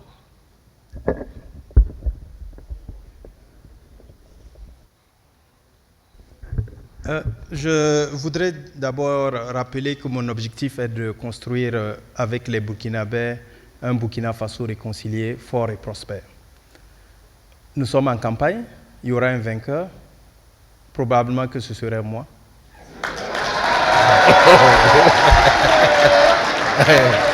Dans tous les cas, je suis avocat de profession. Si les résultats donnés ne me conviennent pas, je ferai les recours légaux et je m'en tiendrai à la décision de justice. Je vous remercie. Merci bien. Alors, le tour maintenant à M. Edu Kombogo.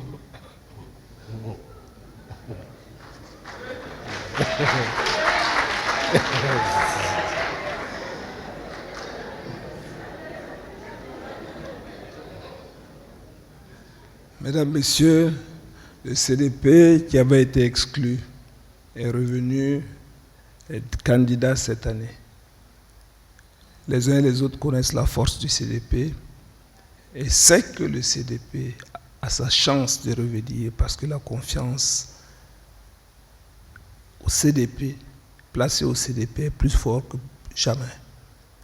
Mais nous avons pris les dispositions pour écrire un code électoral, appeler la CENI à respecter cela. Il y en a qui se posent des questions, si le CDP revient au pouvoir, où est-ce que nous allons? J'espère qu'ils ne vont pas tricher. Où est-ce qu'ils vont rentrer? J'espère qu'ils ne vont pas tricher. S'ils trichent, le CDP ne va pas accepter. C'est clair. Par contre, si c'est la vérité des urnes, le CDP va s'incliner et va féliciter celui qui sera élu. Mais le CDP est convaincu qu'il sera élu au soir du 22 novembre. Merci. Merci bien. Merci bien. Alors, Madame Yeli Monique Kam.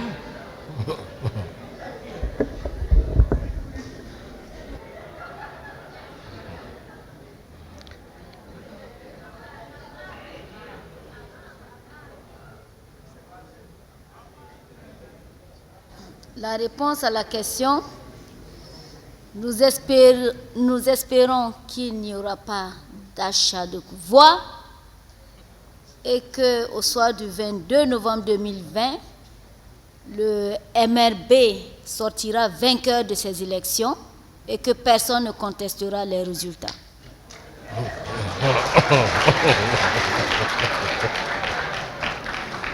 Merci bien, madame. Maintenant, la parole à M. Ambroise Farama.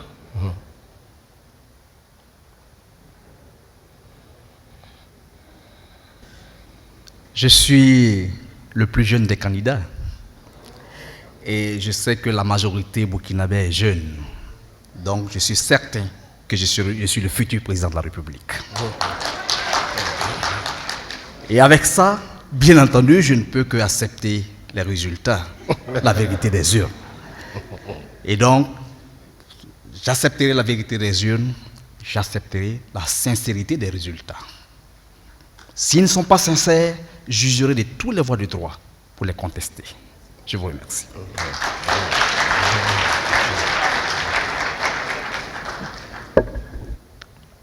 Bon, la parole maintenant au dernier intervenant, M. Taïrou Bari.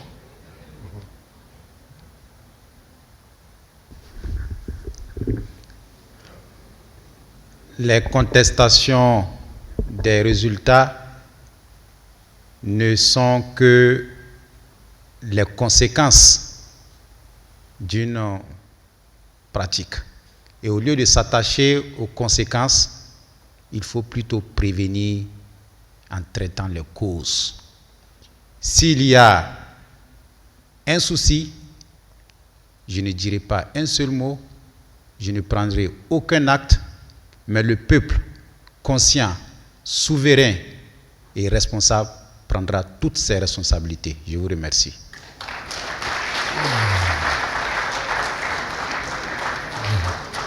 Merci bien.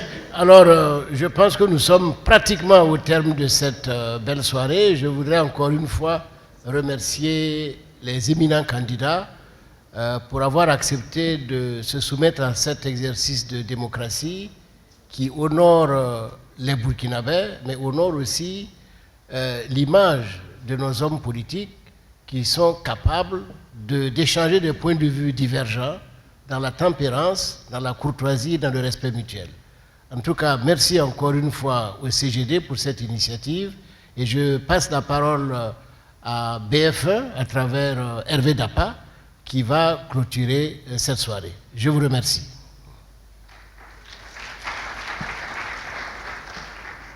Bien, nous sommes en direct, je le rappelle, depuis la salle des conférences de Ouaga 2000, en direct sur la télévision BF1. Le professeur Serge Théophile Balima le disait tout à l'heure. Nous nous acheminons allègrement vers la fin de cette émission. Nous espérons avoir répondu à quelques-unes de vos attentes. Nous savons qu'elles sont nombreuses et exigeantes dans cette période électorale. Sans doute que vous avez eu des réponses à certaines de vos questions en ce qui concerne la sécurité et la réconciliation nationale venant de nos candidats qui sont là. Et justement, nous tenons à dire merci aux 7 candidats qui ont accepté de répondre présents ce soir et qui ont accepté de se prêter au jeu. Votre calendrier, nous le savons, est très chargé. Il y a certains qui sont revenus de voyage express pour répondre présent. Je pense que c'est une marque de respect et de considération pour les Burkinabés qui vous ont écouté et que vous voulez diriger. Madame, messieurs, je crois que cela est à votre honneur. Merci d'être venu et merci de vous avoir prêté au jeu. C'est un exercice qui tranche, bien sûr, avec les meetings où on a le temps de s'exprimer ce soir. C'est 5 minutes sécurité, 5 minutes réconciliation nationale. C'est un exercice difficile, ce n'est pas donné. Est-ce que vous avez relevé les défis? Avez-vous été convaincant? Cela, c'est nos téléspectateurs, les Burkinabés, qui jugent et qui vont décider au soir du 22 novembre. Merci au CGD. Merci aussi aux dames, à messieurs qui sont dans cette salle, qui sont venus et qui ont animé quand même par des applaudissements ce grand exercice de démocratie et de fair play politique. Certains candidats ont vraiment soulevé beaucoup d'applaudissements par les originalités de leurs propositions. On a parlé de sécurité. Il y a ceux qui veulent négocier, Il y a ceux qui veulent manier la carotte et le bâton. Il y a ceux qui veulent rester sur la fermeté. On verra au soir du 22 novembre. Celui qui a été convaincant. Réconciliation nationale, cohésion sociale. Comment faire avec la justice. Il y a ceux qui veulent faire revenir les exilés pour qu'ils se soumettent à la justice. Il y a tout cela. Vous les avez entendus chez vous, devant votre poste téléviseur.